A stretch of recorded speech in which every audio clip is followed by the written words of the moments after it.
It was just after sunrise in a peaceful Indian village, surrounded by miles of green fields and rolling hills. The air was cool, carrying the faint scent of wet soil and fresh sugarcane. Farmers were already out in the fields, preparing for another long day of work. But on this particular morning, something unusual was about to happen, something that no one in the village could have expected.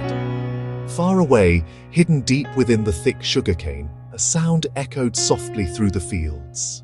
A sound that didn't belong. A faint, trembling cry, soft but desperate, weak, yet begging for help. At first, the farmers thought it was a kitten, but the cry didn't sound quite right. It was too sharp, too wild, too scared. One farmer stopped working. He listened again, and that tiny cry pierced straight into his heart.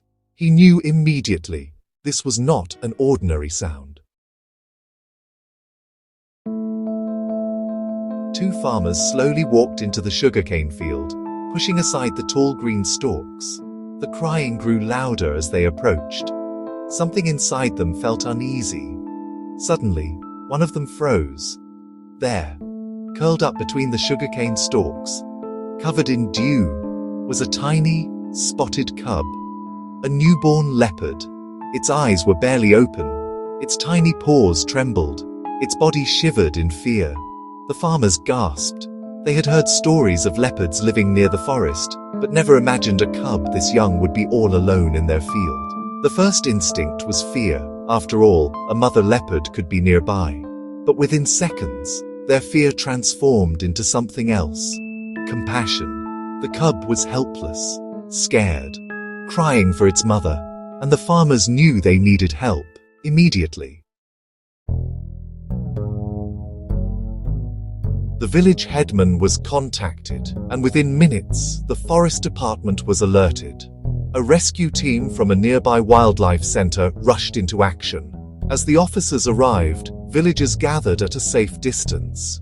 Everyone whispered in worry. Where was the mother leopard? Why was the cub alone? Was she injured, or nearby waiting? The rescue team carefully examined the cub. They estimated it was only a few days old, still too young to walk properly. At this age, a cub doesn't leave its mother unless something has gone wrong. The officers knew that time was running out.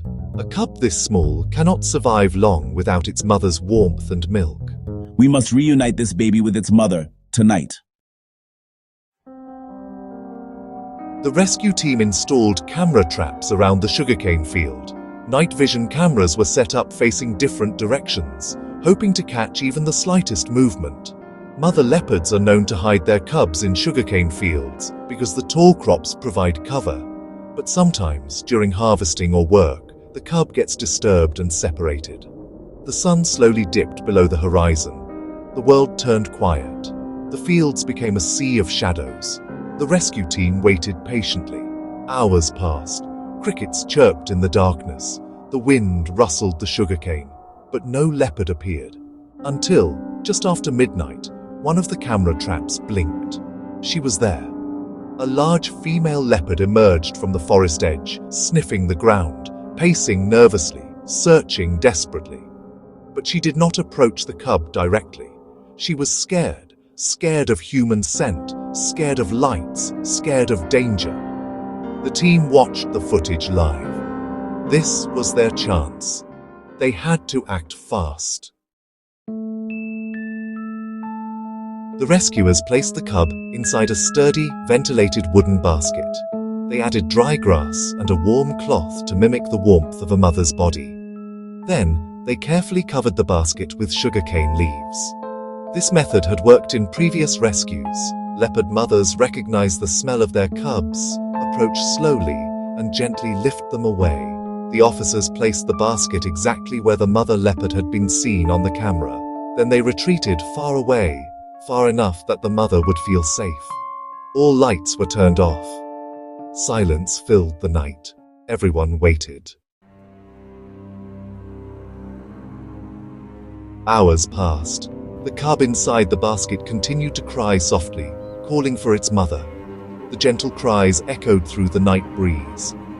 Around 3 a.m., the camera trap activated again.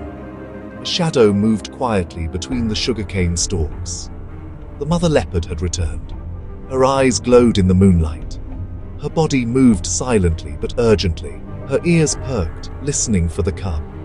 She approached cautiously, step by step. Her instincts told her the baby was near. The moment she reached the basket, she paused. Then, very slowly, she lifted the lid with her nose. The cub cried louder, and instantly, as if drawn by a magnetic force, the mother touched her cub gently with her muzzle. She let out a soft, almost inaudible growl, a sound only a mother could make, a sound of reassurance. Then, in one graceful movement, she picked up the cub by the scruff of its neck. The rescuers watched the footage live, holding their breath, and then, the moment they had prayed for finally happened. The mother leopard, carrying her cub gently in her mouth, disappeared into the forest. Safe, unharmed, reunited at last.